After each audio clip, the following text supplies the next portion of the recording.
Hey all, I'm Megan Lane, the intuitive actress. I've been getting a lot of requests about talking about Feng Shui lately. Feng Shui is in the air.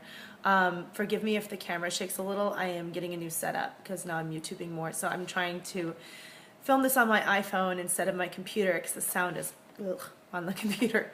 So anyway, what is Feng Shui? Feng Shui is a Chinese practice of making sure the energy of the house is flowing. It's actually a spiritual practice that I practice, and I think it's really wonderful because we are physical beings, and sometimes there's only so many self-help books you can read or so much you can feel and do spiritual work on the inside. We're physical beings, and sometimes the ritual of doing things on the outside is helpful.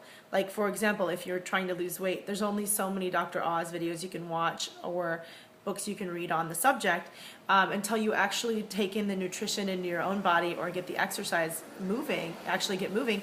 The information is not going to be as helpful. Same thing goes with Feng Shui. You might be trying to change your life, but this is a way of putting it into the physical and shifting your energy to focus on the areas of your life you'd like to change. So I use the bagua method. There's a million other methods of Feng Shui. There's compass, there's other things. Bagua is the easiest to me. It's the one I've studied. Bagua is dividing your space, which is like a perfect rectangle, into 9 quadrants. Each of the 9 quadrants has a color, an element, etc., that corresponds with an area of your life. I have made a really very juvenile drawing here, colored pencil. Let me see if you can see it. Make sure it's on camera. Yeah, drawing, and I did the colored pencil colors that correspond to it just to have an outline. It's better if you want to do your own apartment or house. It's really better to look at it from the perspective of having a blueprint. So it's like to scale would be ideal. But it's okay if you want to guesstimate like I did it. If you're missing a corner of your house, like say there's a cutout that isn't a perfect rectangle, you're going to want to put like a dotted line where that is, because there's cures and things you can fill in that space for. Say you're missing the love corner, you don't want to be missing love, so you can like put a golf peg in that corner where it would be when you measure it out, or a stone or something to mark it. So you include that space as well. So what you do is when you take that the quadrants of your house, take the full rectangle, you divide it in thirds so that there's 9 sections that are exactly the same, and then you color them in the color it should be and put down the element and everything. I'll put links to where you can look up what those elements are, and I'll talk more in depth about each quadrant in other videos and more on Feng Shui, but this is just a basic.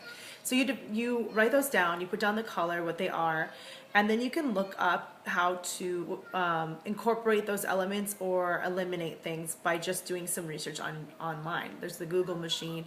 I'll post some links to some favorite Feng Shui sites on here. For example, I'll start with the love corner because everybody wants more love. So say you're single and want to manifest a relationship into your life. So you would say, let's say you want to focus on then the love and relationships corner, which is going to be from the door. It's the farthest right-hand corner to the end of your house. A lot of bedrooms are there, not always. Ideally, it is your bedroom because love and relationships is a great place to have a bedroom. Mine is actually where my bar cart is right now, but it's element earth, and so, for example, like the liquids that are on the bar cart, like the decanters full of liquid, that's water element, and the love and relationships corner is earth and water. They have this flow chart too where the elements feed other elements. So water is good for earth because it like makes the plants grow. So that's okay to have that over there. You want to look at the elements, look at the colors, and see if they're conducive. The biggest thing in Feng Shui is you'll notice where you have clutter or have shoved things away or where things are piling up. That's often where there's an energy drain. And there's ways to cure that. There's ways to fix that. For example, like say your bathroom is in your money corner. When I had my bathroom in my money corner, I put spa rocks in the sink. And it stops the drain from going down. You want to try to keep no matter what quadrant it is, and it's really good to keep your toilet seat down. It keeps energy from flowing away in any area of your life. Things like that, keeping the bathroom door shut's really good. Although you have to really look at your individual space. Sorry for the camera shake.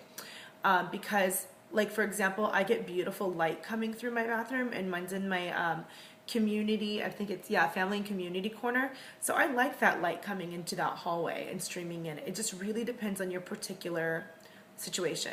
I had a Chinese client come in for a reading, and she's like, oh, you know Feng Shui. Yeah, your apartment's set up for abundance.